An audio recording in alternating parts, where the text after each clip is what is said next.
E rere tonu ana ngā mā nuka nuka o tūhoi, whai muri ho i te whakatau a John Key mo te ure wera. Me te aha, nā wai i mā nuka nuka, ka mā nuka nuka ke atu. I te tī hohe a ki i te tahi hui tāpoi i te rānei, he iwi kai tangata a tūhoi. I was having dinner with Ngāti Porou as opposed to their neighbouring iwi, which is Tūhoi, in which case I would have been dinner.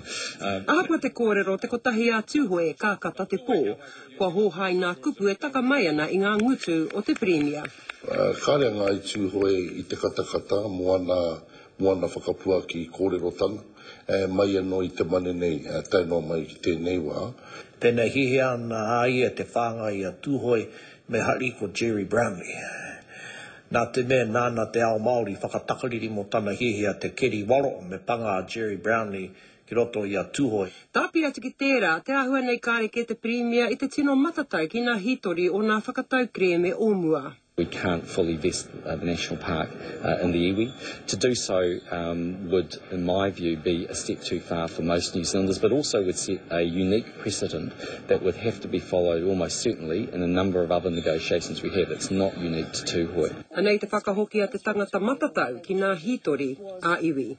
That's incorrect. There's ample examples of treaty settlements in which Crown land has been returned and in which big areas, Ngāti Porou, for example, with Hikurangi and surrounding area, thousands of acres of land there have been returned. So there's a lot of precedent for it. There's no logical reason why the land wouldn't be returned.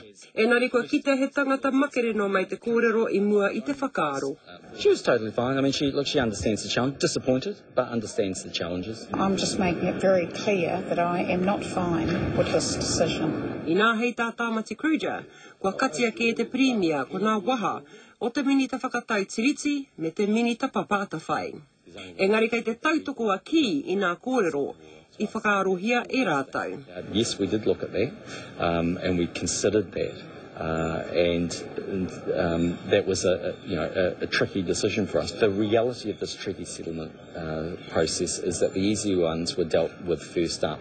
Engari, i roto i te huarahi kua takahia te Premier whai muria ki tāna whakatau mo te urawera. Kua kitea tōna āhua pakihawa. I nā ko tā Tūhoi ki aia, e hana koe i te tangata pukuhohe, engari he Premier ke. Tēnei Molyneux, Tēnei Molyneux, te karere.